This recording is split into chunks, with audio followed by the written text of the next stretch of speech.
Greetings. This is Doc Hartree on a special edition Nerd Talk, I guess for lack of a better term. I'll retcon a title later on. I'll just do what DC does and retcon my history as I see fit. I'm here back with the Finisher. Now, unfortunately, the Finisher's video from an early podcast was cut due to some unforeseen circumstances, but we're all better now. I think we were too funny. That and the audio quality was pretty bad. That being said, on some other notes, I wanted to start with this critical just evisceration of Batman versus Superman Dawn of Justice. Now, I've been saying this from the beginning. DC's put a lot of eggs in that Zack Snyder basket, and they better hope the poor guy doesn't get a big ego or have a stroke, because pretty much the entire franchise is resting on him. And it seems like Zack Snyder kind of did what he does when he has too much free license, which is make a shitty movie. Case in point, that movie, Sucker Punch. It made no sense. It was just nothing but some hot chicks, which I'm down with, by the way. But it was a lot of, 3D, freeze frame, speed back up nonsense. Don't get me wrong, I was a fan of the movie 300, but I mean, how many movies can he come out with freeze frame halfway through and speed up? I mean, he did that in Watchmen 2 to death. Well, in 300, it kind of made sense. It was slowing down on the hyper-violence, back into the battle, blah, blah, blah. But you can only do that so many times. Oh, can't hear me, eh? Exactly. It's a... Adjusting. Alright, hopefully you can hear me now. There we go. Yeah, exactly. It's a, I kind of miss the Zack Snyder from Dawn of the Dead. I don't think that movie had any slow-mos / speed-ups. Nope, just very fast zombies that want to eat your brain. No, I always thought fast zombies were cheating.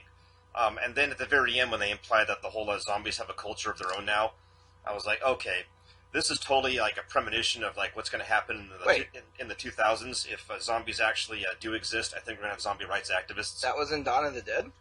I thought that was in like Land of the Dead or some crazy sequel. What's the one where the zombies had guns? Because that's the one where Zack Snyder directed it. Yeah, that's Land of the Dead.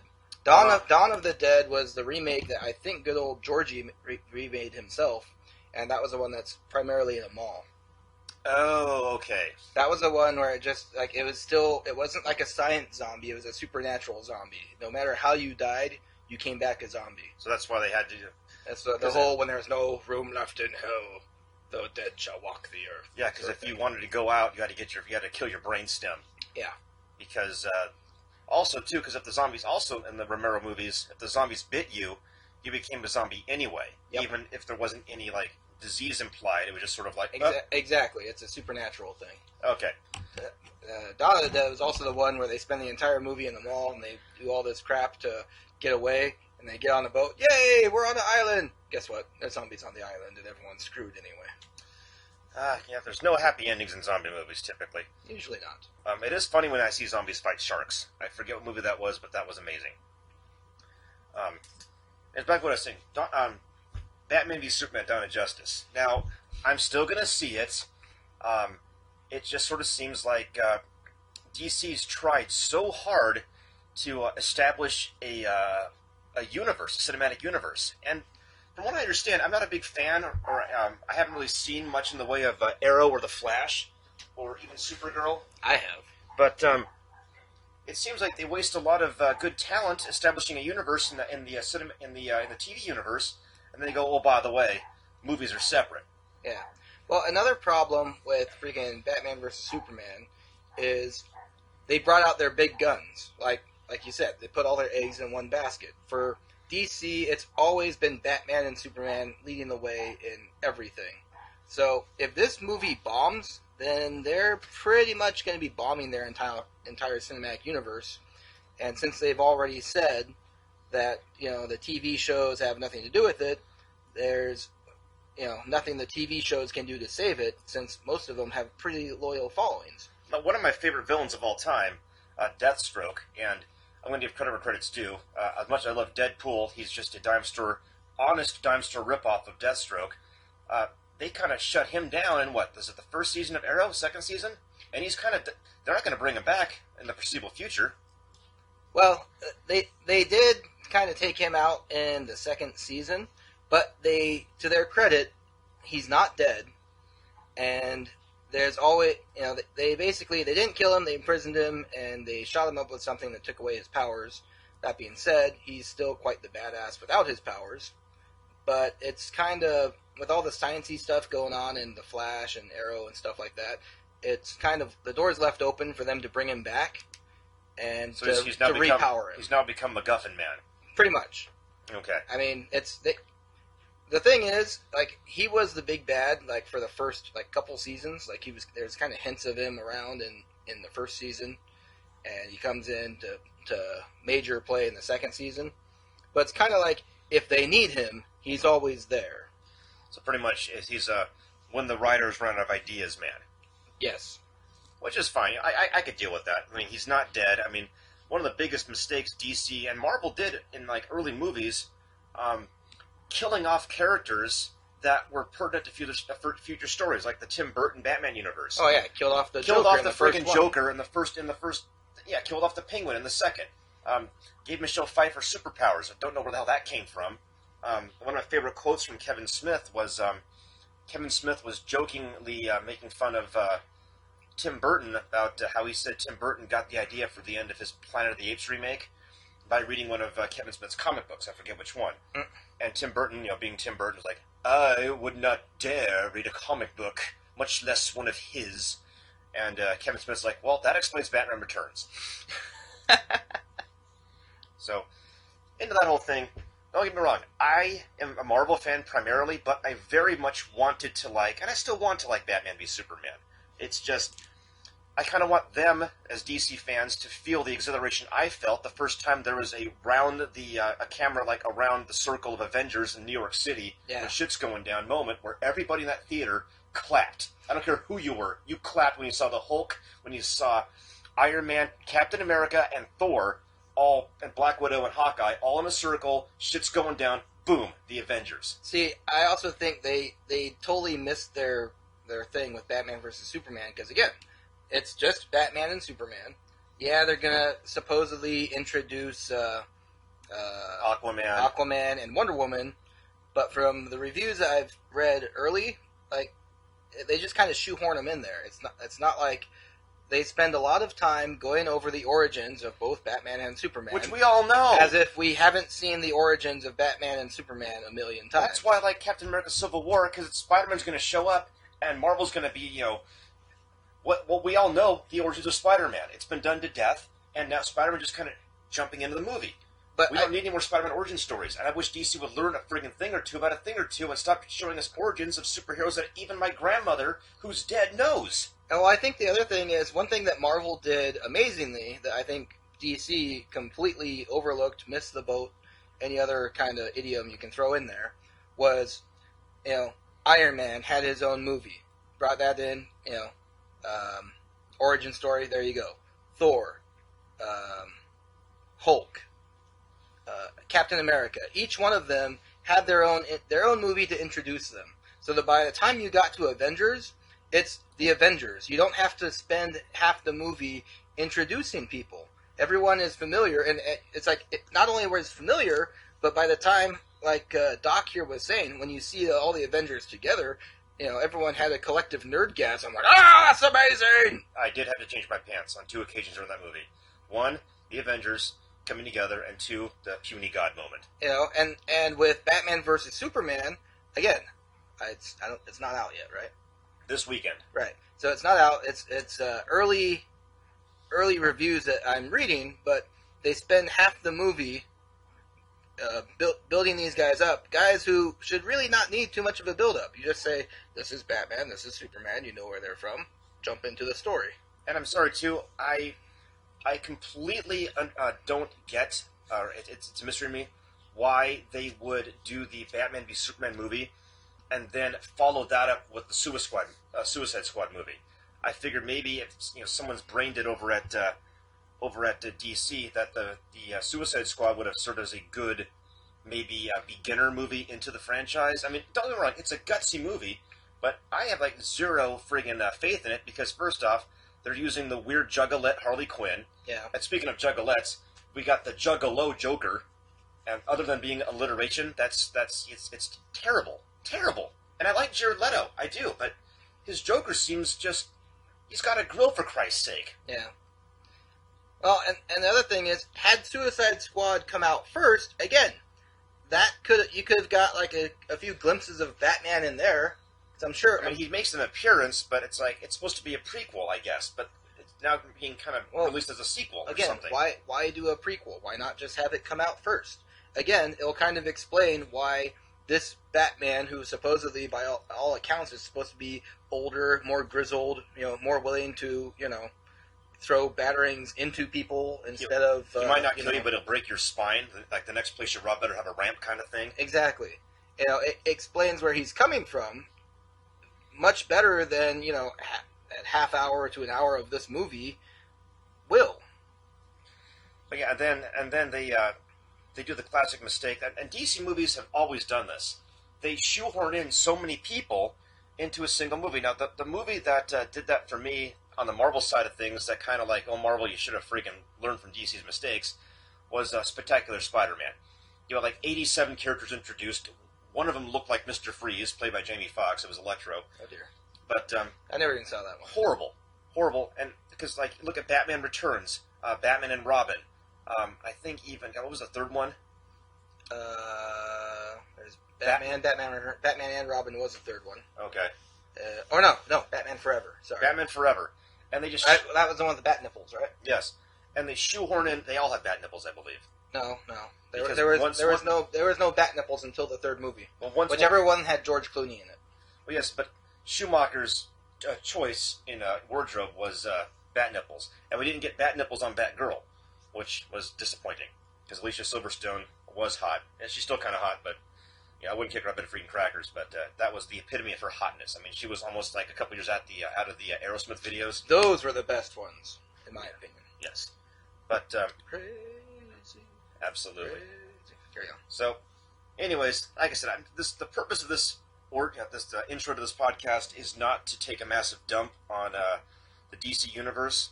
I said, like, I want to like the movies, but it also comes to diversification. Marvel... other than Jon Favreau, who sort of piloted the first two Iron Man movies, don't really use repeat directors. Well, Joss Whedon, but he's the Avengers and the Avengers only. Yeah. You got James Gunn. You got the two guys that did Captain America: Winter Soldier. You've got whoever's doing Captain America: Civil War. They're different directors, and so there's a lot of diversification. And the movies are all compiled into the cinematic universe. In addition to that, but the television series is on Netflix. Jessica Jones, amazing. Daredevil, amazing. By the way, I just started watching the second season of Daredevil, and I gotta say, I like the guy who's the Punisher. He is a badass. They portray him as a badass. Good. He's the best Punisher since Tom Jane. I really liked Tom Jane. It's about time the Punisher got a fair shake. I mean, I'm a big Dolph Lundgren fan, but he wasn't really the Punisher.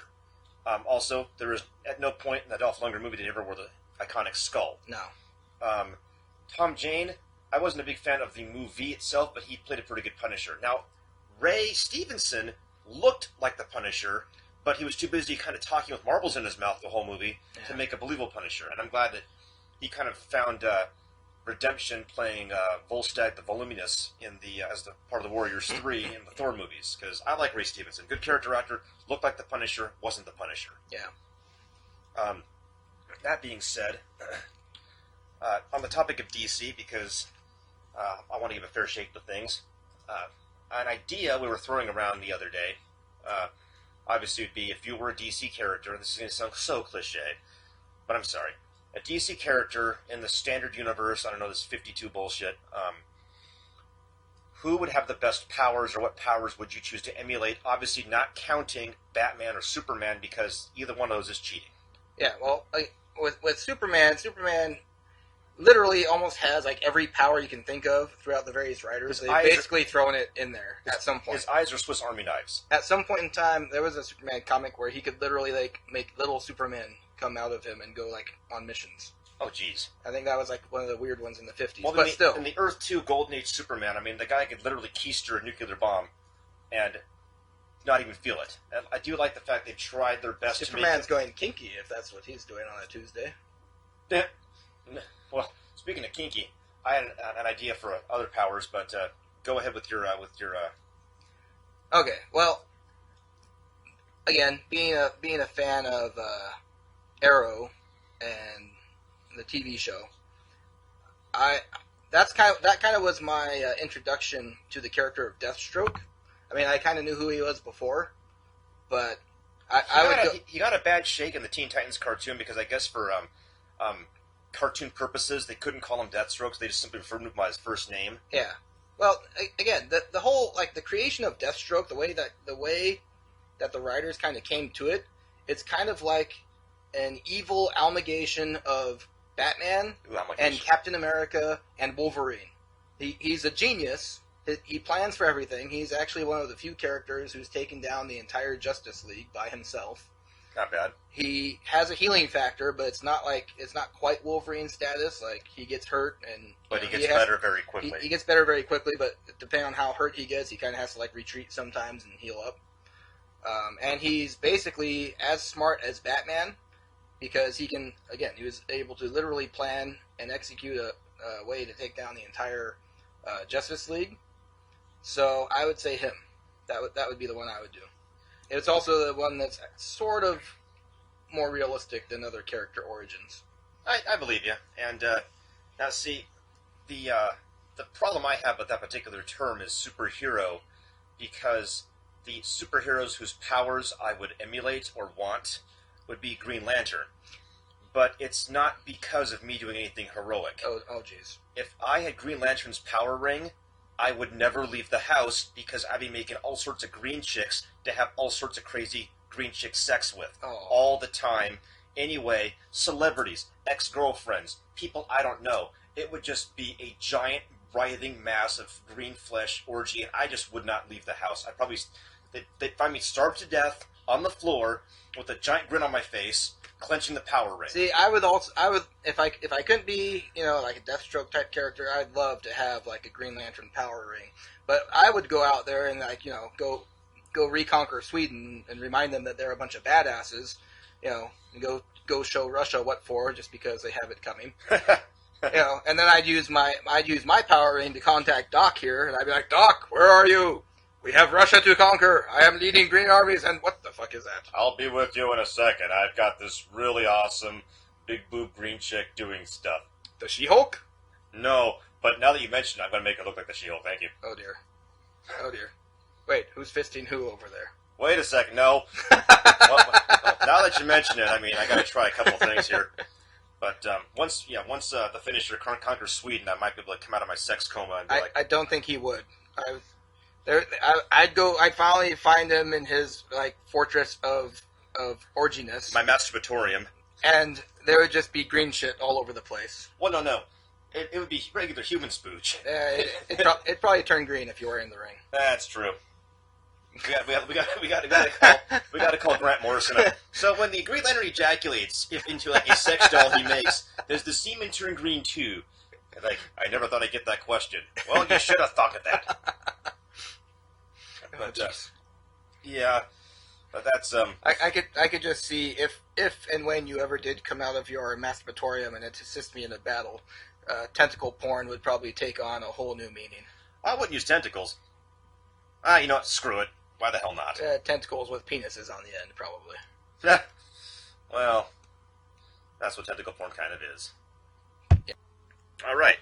So we've covered my less than altruistic reasons for wanting a Green Lantern power ring, or any power ring. I think. Well, I guess if you have the orange one, you're just so busy mentally jerking yourself off that you can't make an orange being to screw. I thought the orange one, you just become super duper greedy.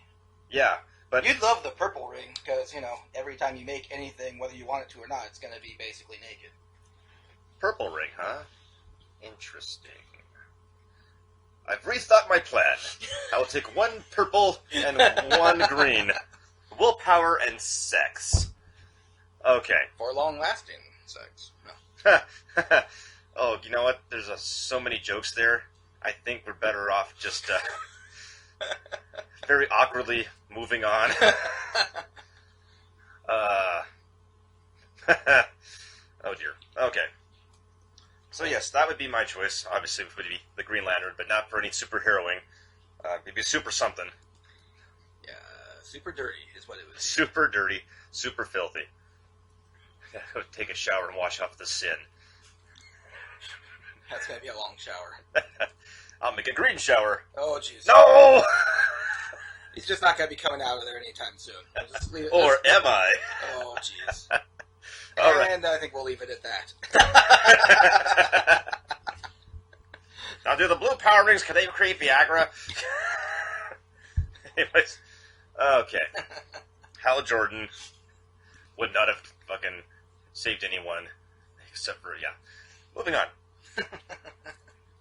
But yeah, listen, and I'm not a big fan of most critical reviews of movies, simply because, you know, when I was growing up, we had we had Siskel and Ebert, who liked nothing.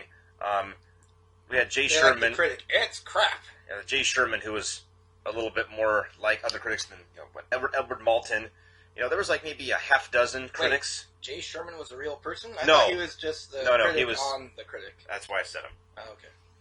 But like nowadays, it's like restaurant reviewers. It's like everyone with the blog and the internet I was just like freaking Drax the Destroyer with that one. can call themselves a movie critic. So there's a lot more diversity in critical reviews, but still, like the early part of my reptile brain is disdainful of all critical reviews. But we'll see what happens.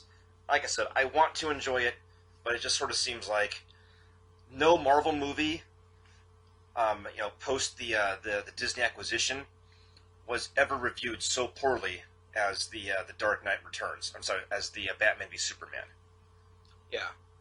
Well, the other thing is, I think most comic book movies now, like, and the reason why I agree with you that most of the critical reviews are, stupid, is most people kind of forget that they're comic book movies. There's a certain amount of suspension of disbelief Exactly. you have to have just going into it, which is another reason why, DC trying to make everything as gritty and realistic as they can, they kind of get away from that. Well, you touched on something before we started recording that I thought was a very good point. We got distracted with all the Green Lantern sex. Yeah, yes, that's very distracting. Now, the whole thing, the whole yin and yang between Superman and Batman was Superman was always the optimist. He wanted to see the best in people. Yeah. Brightly colored. He was always cheerful. And Batman was the dark, brooding son of a bitch who in anything where you have Superman and Batman together, whether it be the comic books or the various cartoons, good cop, bad cop. Batman is always sort of making fun of Superman for being a Boy Scout because he's like, oh, I have to help the old lady across the road and stop a tsunami over here. Yes, but with the Zack Snyder helmed Man of Steel. What we have now is a very dark and brooding Superman. And then also a very dark and brooding Batman. And so now we're going to have Batman and Superman having a brood off. Yeah, exactly. They're gonna go to a Bullet for My Valentine concert and take turns cutting each other. It's just Superman's like, I can't cut my skin, damn you! Batman's got the kryptonite knife probably. Oh, there you go. So yeah. So that's the way to hook a brother up right there. Yes. Self-mutilation, always funny. Bringing friends together. No, we don't support self-mutilation in any way. Accidental self-mutilation is funny. Yeah. But, I don't know, cutting yourself at a crappy emo show because of your designer hair is kind of stupid. Quite. All right. So, yeah, we have Yang and Yang, Batman v Superman. That's just the whole thing that I'm taking away from this. Yeah. So, moving on, I am ecstatic about Captain America Civil War. That looks awesome. Now, people are going to say, because this is the one thing I used to be a comic book purist, and I still kind of am, but we're given the cards we're dealt. And in the actual lineup of heroes in the Marvel Universe that participated in the Civil War, spoiler alert, it was all of them. On both sides. It was like 80 versus 80. Well, those were the ones that freaking artist was able to draw. The one time where the freaking X-Men would have been freaking awesome, where they can say, hey, let's take a stand against this whole registration bull crap, they freaking stayed neutral. So I was a bit pissed about that. Yes. So, I understand the whole, like, well, you had a half dozen on one side, half dozen on the other side, Civil War, blah, blah, blah, blah. But I think in true Marvel fashion, it's going to be, they're going to slightly re-execute it. I mean, obviously there'll be no Area 42, because Reed Richards is, sadly, still being butt-raped by the executives at Fox, so he can't make an appearance in the Marvel Cinematic Universe yet. But they got the 42, or whatever it is, the prison that comes out of the ocean, in the new preview. Sony, well, they also gave had Spider-Man back. They had in the Agents of Shield, they had a pretty good prison that was like in the middle of the ocean on a deserted island that you can only find it if you already know where it is. Captain Pirates of the Caribbean joke right there. This compass keeps pointing back to New York. So they had something like that. So it's not it's not going to be a where the hell did they get that from? It's like it's been hinted. They have stuff like that. And two of my favorite Marvel villains who are going to be in this movie have had like almost zero screen time in the previews, and that's actually surprising, and it's going to probably make their particular roles in the movie seem even more badass, because I'm sorry, I'm a huge Crossbones fan. He was the only Hydra agent to give Captain America what for, and Captain America the Winter Soldier, Grimlow or whatever, Rumlow, and then you have Baron Zemo, or Zemo, whatever you want to call him. I've always called him Zemo. But he hasn't even shown up in the previews yet. And that's going to be fascinating. I think I think it's going to go back to the whole Hydra thing, how they've infiltrated the government. I mean, the whole Agents of S.H.I.E.L.D., like the past season I've been watching, it all has to do with that. Everything went to hell once they figured out Hydra was in there. They think that they've rooted everyone out, but they probably really haven't. So I know Zemo is probably the guy pulling the strings. On that note, speaking of Hydra agents, on a kind of a change of pace here, real quick, we do want to mourn the loss of Gary Shandling, very funny man, helped shape my childhood, nice guy, played a hilarious Hydra agent, even though it wasn't really meant to be hilarious. I mean, it was meant to be hilarious. It's just very understated, and we'll miss you, big guy. We're actually kind of hoping that he's actually still alive, and this is just kind of a promotion thing for the movie. If this is not to cheapen his death if it actually happened, but I think it would be the most brilliant viral campaign in movie history if it's made to look like the Winter Soldier took out Gary Shandling, only to have him appear at the premiere of Captain America: Civil War. That would make the Dark Knight and the Halo reality alternate reality games just look like a pile of peanuts. That being said, if he is dead, then we'll definitely miss him. Definitely. Okay. So yeah, we covered Hydra.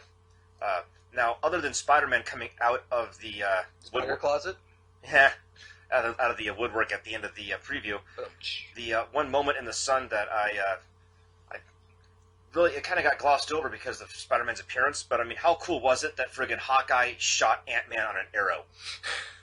That is a total homage to both the Avengers: Earth Mightiest Heroes cartoon, very understated, very good show, and also what he would do constantly in the comic books, because it was the Avengers version of the Fastball Special. Fastball Special is when Colossus would just huck Wolverine at something, in the Avengers, Hawkeye would shoot Ant-Man at something.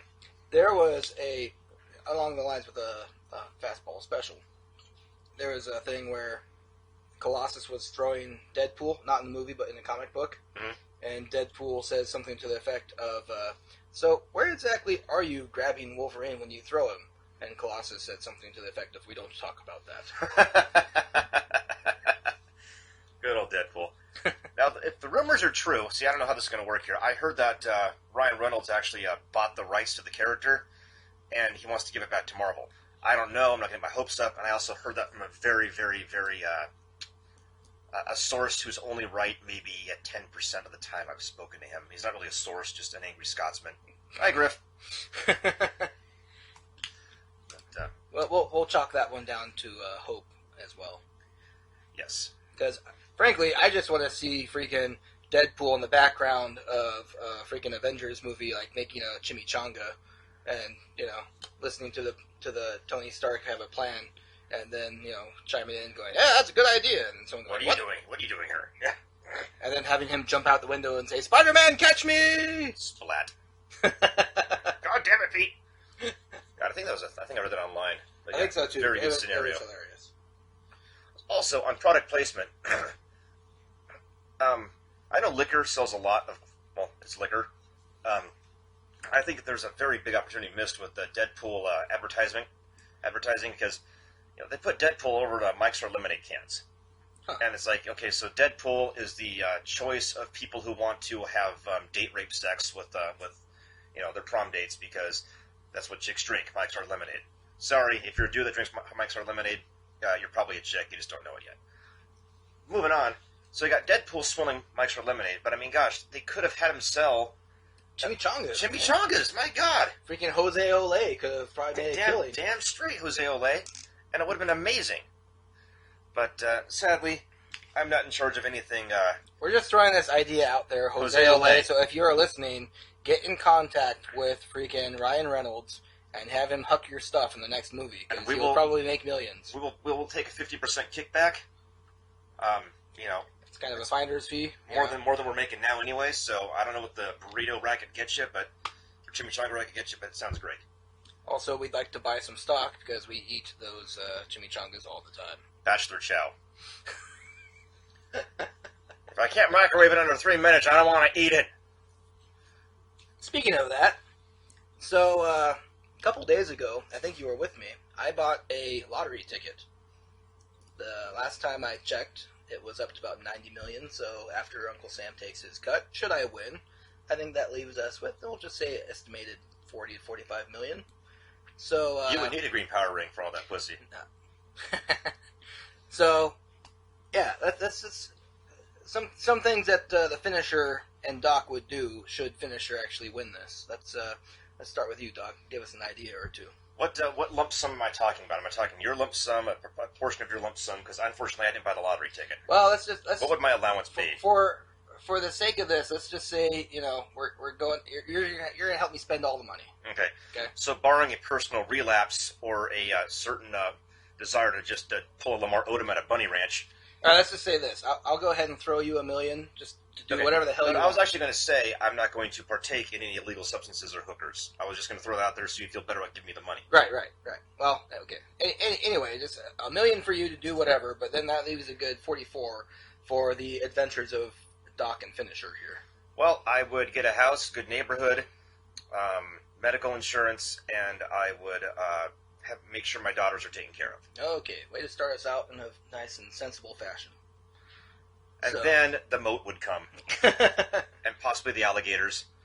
Not around the girls, but I would have an alligator. I'd have the safe house, and then the not so safe house. So, going along with Doc's sensible beginning to us squandering $44 million, I'd say the first thing I would do would probably take about a good $10 million of it and put it away. Put it away in like a Swiss bank account, the ones that don't tell anyone you got money there. And I think they tell people now. Moving on. well, screw you, Switzerland. We'll have to find another cool, safe place to put a good, cool $10 Bank million. of Carolus Rex. There you go. Although he'll probably start attacking things with it. Watch out, Russia. But so okay, well, we saved 10 million, so that leaves us a good 35 million now. So I think the first thing I would do is, again, we have a house where our families are provided for, right? Good So stuff. that goes without saying. Let's get to the meat and potatoes. What do Okay. you think about getting a boat? Um, A battleship? no. That's how people lose their money and and they lose everything. That's true. So I would have to say we'd have to make a castle, an actual castle I'm down with that. with walls, moat, everything, gates. And if we can't make one, Central Air. we could probably. There's castles all over the place in freaking like England and Wales, and we could probably just buy one and That's relocate. So that's an idea. So And then we'd bring back our love of LARPing and see if we can either kickstart the Skirden again or another country, fictional country, another name. But I was actually kind of thinking of doing one better. You know how you said buy a boat. I was thinking of like kind of buying a boat off of like the U.S. Coast Guard. Getting one where you could get about good 10, 15 to 20 people on there, and then pay some like special forces guys to give us some training, and then maybe make a deal with the U.S. and maybe Britain to go hunt some pirates for him. Do some like modern day privateering.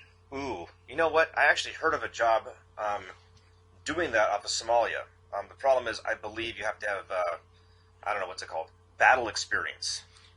Well, that's the thing. Like we would actually get like special forces guys to train us, and then maybe have them take us out a few times. You know. I target practice with some Somali pirates. They're not the cool kind of pirates. And after that, then we could just kind of hire ourselves out. Damn straight. I mean, we could probably make millions doing it, because who doesn't want to get rid of some damn pirates? Yeah. And if we die, no one's really going to mourn us. They won't care. They'll be like, oh, it's a bunch of stupid millionaires going out there fighting pirates. After we're done with pirates, we can move on to slow bicyclists holding traffic up in the mountains. Sure, why not? Well, you ever been on Goaty Hill, man? Those bicyclists come over? I try to avoid Goaty Hill as much as possible. That's true. Anyways, but yeah, those of you who live in LA and deal with the scourge of the tight-pantsed bicyclists know what I'm talking about. And we'll take them out for you. $50 a head. Nothing. If you want them permanently injured, $75. I don't think that would be as well received as the pirate hunting. That's true. I think Maybe we should build some momentum with the pirate hunting and then let our reputations precede us when it comes to bicyclist hunting. And we'll just let it be known that we don't like bicyclists doing that, and we will be in certain areas on certain dates and let the rest take care of With itself. shillelaghs. With shillelaghs. We won't actually kill the bicyclists. We'll just, We'll break their bike, maybe a kneecap. But we'll we'll let them choose which one gets to be broken. We'll threaten them real good. We'll do it Batman style. Like regular Batman style, not old Batman who's going to put a batarang in your chest. If you're lucky. Okay. I'm trying to think here. We had a pretty strong show so far with with pretty much. Thank you, Zack Snyder and DC corporate offices for providing us with so much information about, or so much ammunition about this shitty movie you guys got coming out, and all your other shitty movies before. Now, one thing I will give credit where credit's due.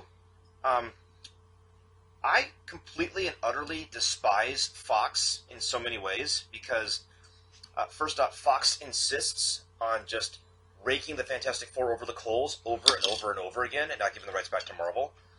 But it almost seems like Fox is starting to get a reverence for their characters when it comes to the X-Men franchise. Because starting with X-Men First Class, which is a very strong movie, Days of Future Past was good, but I don't think it was quite as good as First Class. It wasn't, but it almost kind of sort of functioned as a soft reboot of like the entire yeah, exactly. Like, Zack Snyder. Not Zack Snyder.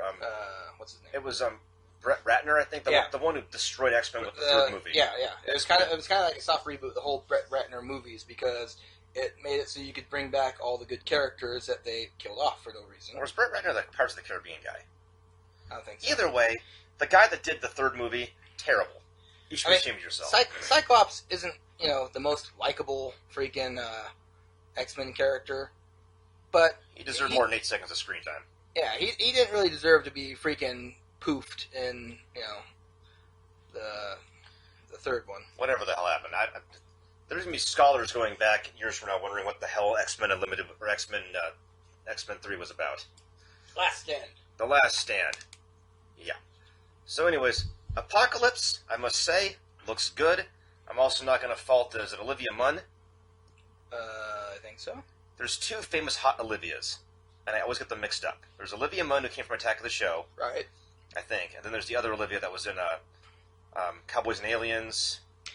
I know who you're talking about, but I can't think of her name. Okay, well, anyways, she looks the part of Psylocke. She looks very Psylocke-y. Yes. And as a fanboy of Psylocke from the early 90s, Psylocke was sort of the... Psylocke and Rogue were... the sexy comic book chicks. Probably more dreams of mine than they should have been. Oh, them being like cartoon characters, but whatever. Apocalypse looks silly, but it's Apocalypse. I guess if you're Apocalypse, you can look however the hell you want. You can walk around with a friggin' plaid dress on. Pretty much. Because who's gonna friggin' your Apocalypse? You've got Apocalypse is the ultimate MacGuffin or amalgamation of powers because he pretty much has whatever he needs to for the writers to get him by. Exactly. Shape-shifting, size shifting, mind reading, brainwashing, Can make flight, telekinesis. Depending on which comic book you're reading, can turn his freaking arm into a gun and blow your ass away. Yeah, And that's if that's if he's having a bad day and doesn't want to just take you apart atom by atom. That's also if he's decides to kill you himself and not be lazy and send in his horsemen. One of his 4 horsemen who used to be one of your best friends, now he's killing you. Yeah. But so I am cautiously looking forward to X-Men Apocalypse. My problem with that movie is I really, really want Fox to kind of lose the X-Men in order for them to revert back to Marvel, because for some reason Fox are just being complete total urethras. That's a fancy term for dickholes when it comes to giving the characters back or even leasing them back. Because, Sony and Spider-Man, Sony realized, oh, hey, so if we lease this character back to you, we can make even more money? Yeah. Well, okay.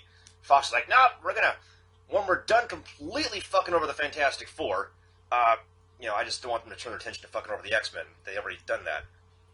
And on that note, I am just so sick and tired of pop culture movies and, everything but the last Avengers cartoon, not that bullshit Avengers Assemble, but the Earth Mightiest Heroes. Nobody gets Doctor Doom right. Yeah. Well, again, with the Fantastic Four movies, Doctor Doom is kind of like a mix of an evil Reed Richards and Doctor Strange. And Darth Vader. Really, he doesn't have any powers. He basically has his own evil Iron Man suit, and he has magic. And his own country. Not only that, if he needed powers, he actually happens to specialize in stealing people's powers in the comic books. All the time. He's stolen powers from... And when he does, he doesn't just steal, some Chauncey's powers. He aims high. He freaking steals powers from, the Beyonder or from freaking Galactus. He even showed Thanos what for a little while before Thanos jacked the Infinity Gauntlet from him.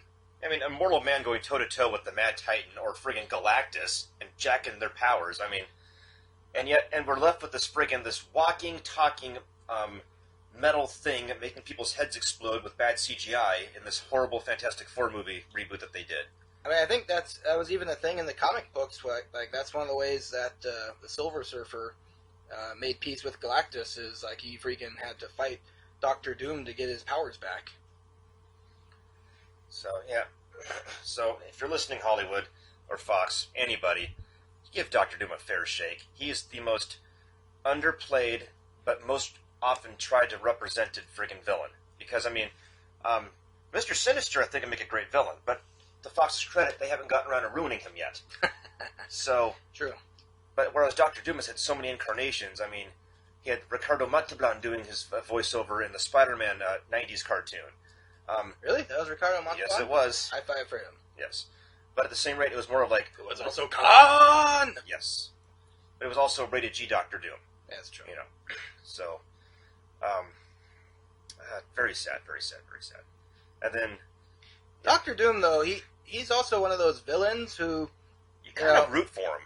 He's a villain in that he wants to take over the world, but he's not a villain in that if you actually ever read the comic books and you go to his country, which he actually is the ruler of a country, it's run very well. Everyone there's happy. People love him, and he protects his country at all costs, all the time. So, if Doctor Doom is actually real and living somewhere, I would like to say, hey, me and Doc are volunteering. Yes, we are. Feel free to give us any cool powers you would like to. I'd settle for one of your your earlier model suits. I'll even wear a pink cloak, because hell, who's going to screw with me for wearing a pink cloak if I'm your underling? Hey, since you're Doc, you could be Dr. Doc. Yes. I'd be Junior Doc. Junior Doc. Junior Doctor Doom. JDD. Yes. JDD is going to kick your A. And if I can get a cool suit, I would be Dr. Finisher. Dr. Finish. There'd be the 3 doctors, the Doctor Triumvirate. Yes. The trilogy of doctors. Yes. Only I think Doctor Doom actually went to, he got his graduate degree. Yeah. I'll be Bachelor Doom. Yes. Bachelor's Doom and AA boy. I will be Certificate of Completion Doom. It just rolls off the tongue. I'm like, but Dr. Doom, can you give me a Green Lantern power ring? Sure, I have 3 of them. Sweet, not leaving the hat, not leaving the castle. And we're back to that. Yes. But on that note, I think this was a very, very entertaining podcast. I had a great time making it. So we're going to wind down. Thank you, Finisher, for your expertise, and your humor. You're welcome. To the listeners and viewers at home, until next time, Doc out.